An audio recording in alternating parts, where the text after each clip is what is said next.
আসসালামু আলাইকুম, কেমন আছেন? আশা করছি সবাই ভালো আছেন। কেন জানি ভয়েস দিতে গেলে দুনিয়ার গাড়ি চলে আসে। আপনারা প্লিজ এটা স্কিপ করবেন। চলুন ভিডিওতে শুরু করা যাক।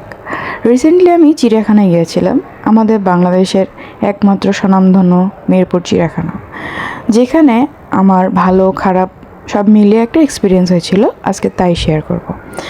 আপনারা সবাই জানেন যে আমার একটা ভাগ্নে আছে, আহনাফ। তাকে নিয়ে আমাদের সবসময় বছরে একবার হলেও আমরা চিড়িয়াখানায় যাই। আমরা ছোটোবেলায় গিয়েছি, তারপরে আমরা বাবু হওয়ার পরেই আমরা যেতাম। যাই হোক, চিড়িয়াখানার টিকিট আমাদের বয়সে যখন আমরা গিয়েছিলাম তখন 10 টাকা ছিল, তারপরে আস্তে আস্তে করে 20 টাকা, 25 টাকা, এখন মোটামুটি 50 টাকা করেই নেয়। এন্ট্রি টিকিট নেয় 50 টাকা। ছোটদের অবশ্যই নেয়, 2 বছরের বাড়তি বাচ্চাদেরকে দিতেই হয় টাকা। তো যাই হোক, আমরা চিড়িয়াখানার ভেতরে এন্ট্রেন্স নেওয়ার সাথে সাথে হরিণের খাঁচায় অনেকগুলো হরিণ দেখতে পারবো। আসলে বর্তমানে চিড়িয়াখানার অবস্থা হরিণ, বানর আর কিছু পাখি দিয়ে ভরে রাখছে, যেটা কিনা মোটেও ভালো না। তো প্রথম দিকে আমরা দেখতে পাবো একটা ম্যাপের থেকে আমরা চিড়িয়াখানার ভিতরে এন্ট্রেন্স করার সাথে সাথে আমরা অনেক কিছু দেখতে পাবো। ম্যাপেই লেখা থাকে কোনটা কোন দিকে আছে, আসলে কোন প্রাণীটা কোন দিকে। যদিও সবসময় ম্যাপটা হারিয়ে ফেলি আমরা, কিন্তু এইবার আমরা অনেক কিছুই দেখতে পেরেছি। প্রথমে বানর থেকে শুরু করে আমরা ডান দিক থেকে শুরু করেছিলাম, যার কারণে আমরা মোটামুটি বাঘ, সিংহ, এই যে বাঘ, সিংহ আর অনেক কিছুই ছিল, তাদেরকে খাবার দিচ্ছিল। কে জানি কত বছর পর তাদেরকে খাবার দিল, আমাদের তো কোনো আইডিয়াই নেই। কারণ আমরা যখনই গিয়েছি তখনই বাঘ হয়তো বা ঘুমাচ্ছিল, সিংহ মামা ঘুমাচ্ছিল, এরকমই। তাদেরকে খাবার দেওয়া নেওয়া খুব বেশি একটা আমি সবসময় দেখি না। যাই হোক, এই যে কচ্ছপ, উট পাখি, খাঁচাটা খুবই খালি খালি, কয়েকটা প্রাণী। তবে এটা আমাদের জন্য অনেক ভালো একটা ডিসিশন যে আমরা বছরে একবার চিড়িয়াখানা ঘুরে আসি, যার কারণে আমাদের ছোট ছোট বাচ্চারা, ভাই বোনরা সবাই কিছু না কিছু হলেও শিখতে পারে। যেহেতু আমরা শহরে থাকি, শহরে তার খোলামেলা কোনো পশু পাখি দেখাও যায় না সচরাচর। অস্ট্রিচ কিন্তু অনেক ধারালো, তাদের ঠোঁটটা কিন্তু অনেক ধারালো থাকে, একটা ঠোকর দিলেই কিন্তু 12টা বেজে যায়। আমার সবচেয়ে ভালো লাগে জিরাফ। আমি এখানে জিরাফের যে দোতলা অথবা 3তলা যে এরকম একটা সিঁড়ি দিয়ে ব্যবস্থা করেছিলাম, আমি সেখানে উঠেছিলাম।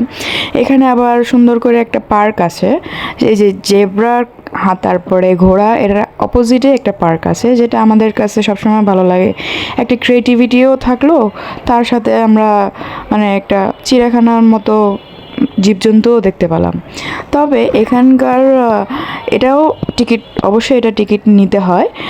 এন্ট্রি কোনো টিকিট নেই, তবে এই যে ট্রেনের টিকিট এবং ম্যারিগো টিকিট নিতে হয় 30 টাকা এবং 40 টাকা। তবে পার্কের ভিতরে এন্ট্রেন্সে কোনো টিকিট লাগে না। আমাদের বাবুটাকে আমরা সামনের সিটে বসিয়েছিলাম। হি ওয়াজ সো নার্ভাস বিকজ তার মামা পিছিয়ে বসেছিল। সে কিন্তু নিজে ড্রাইভ করে ট্রেনটা চালাচ্ছিল। সে নিজেকে মনে করতেছিল যে হ্যাঁ ঠিক আছে, আমি ট্রেনের চালক। After riding for few minutes he came back, সে আসলো এবং সে এখনও কিন্তু স্টিয়ারিংটা ঘোরাচ্ছে। তারপরে তো তার ওখানে যাওয়া হলো আমি সব প্রাণী দেখবো, দুনিয়ার যত প্রাণী আছে। আসলে তাকে বোঝানোর মতো ক্ষমতা আমাদের এখন পর্যন্ত হয়নি।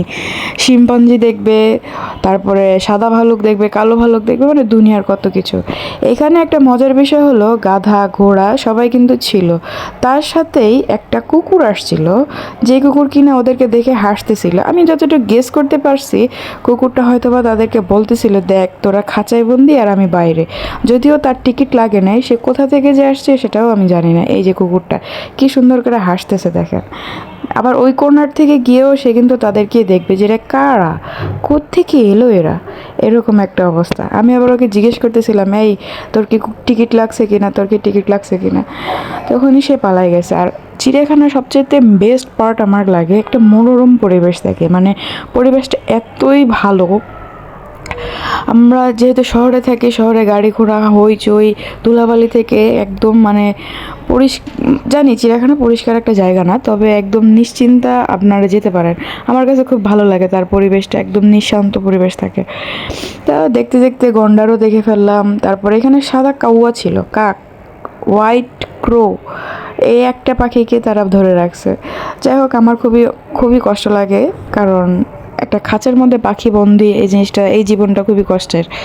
তারপরে আমরা অনেকগুলো পাখি আমরা দেখতে পাইছি, ময়ূর ছিল। ও হঠাৎ করে সেখানে কিন্তু মানে মুষলধারে বৃষ্টি শুরু হয়েছে।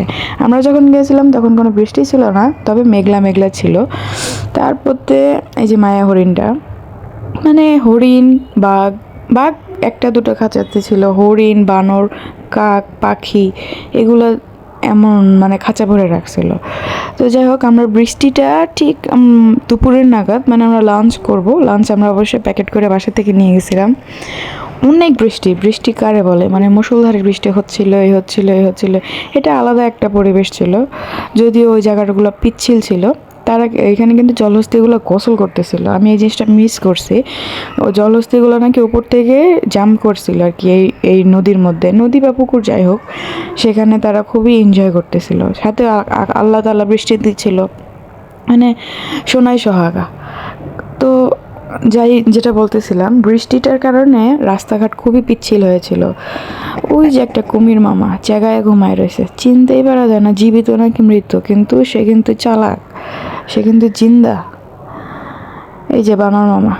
আচ্ছা, আমার ভাগ্নে আমাদেরকে মানে বানরের ডাক দিল কি জানেন, বানরকে ডাক দিয়ে বলতেছে, হেই মম মম, এই যে চিপস দিচ্ছে, ও কিছু চিপস নিয়ে গেছিলো খাবারের জন্য, রিং চিপস টাইপের, ও দিচ্ছে আর বানরগুলো খাচ্ছে। কিন্তু এখানে কিন্তু আমার ভাইটাকেও মেনশন করেছে, হাই মামা করে, মানে হি ওয়াজ লাইক, তাকে কিছু শিখাই দিতে হয় না, সে সব কিছুই নিজের বুদ্ধি থেকে বলে দেয়। যে এই বানরটাকে, মানে জুবাইরের, আমার ছোট ভাইয়ের সাথে আর কি ওর তুলনা করতেছে, মানে দুষ্টামি করতেছে, ঠিক আছে। দুটা তিনটা মানে বেশ অনেকগুলো খাঁচার মধ্যেই আমরা এই যে এনাদেরকেই দেখতে পাবো। কোনো ধরনের এক্সট্রা নতুন প্রাণী ছিল না। ক্যাঙ্গারুর খাঁচা খালি ছিল, খরগোশের খাঁচা খালি ছিল, মানে চারিদিকে সব কিছুই খালি খালি একটা অবস্থা। তবে বৃষ্টির মধ্যে একটা নতুন এক্সপিরিয়েন্স হয়েছে, তবে ভালোই লাগলো। একটা মনোরম পরিবেশে একটা ছোট্ট একটা দিন আমরা পার করলাম, আমাদের কাছে সবার কাছে খুবই ভালো লাগছে। সবচেয়ে বড় কথা হলো আমাদের বাবুটা মানে খুবই খুশি হয়েছে, এটাই হলো সবচেয়ে বড় একটা কথা। আমরা ভিজে গেছিলাম, আমরা আবার ওই পরিবেশের মধ্যেই আমরা বাসায় ফিরছি, বাট আলহামদুলিল্লাহ it was so amazing trip we had. মানে এত সুন্দর একদম, মানে সব কিছু পরিষ্কার পরিচ্ছন্ন লাগতেছিল, কারণ গাছে তো কেউ পানি দেয় না, আল্লাহ ছাড়া। যখন আল্লাহ বৃষ্টি দেবে তখনই কিন্তু রাস্তার গাছপালা, বড় বড় গাছপালা কিন্তু পরিষ্কার হয়ে যায়। রাস্তার অবস্থা দেখলেই বুঝতে পারবেন আপনারা, এই যে একদম কাদা কাদা। এটার মাধ্যমে আমরা বের হয়ে গেলাম, বের হয়েই কিন্তু আমরা একটা বাসের জন্য চিন্তা করতেছিলাম, তবে বাসটা পাচ্ছিলাম না। এখানে কিন্তু অনেক জোরে বৃষ্টি পড়তেছিল আমরা যখন বের হচ্ছি। তারপরও কিন্তু কিছু মানুষ মানে সে সময় এন্ট্রি করতেছিল। আই ওয়াজ লাইক, আমরা না হয় বের হইলাম একটা কারণে, তারা কি কারণে বের হয়েছে?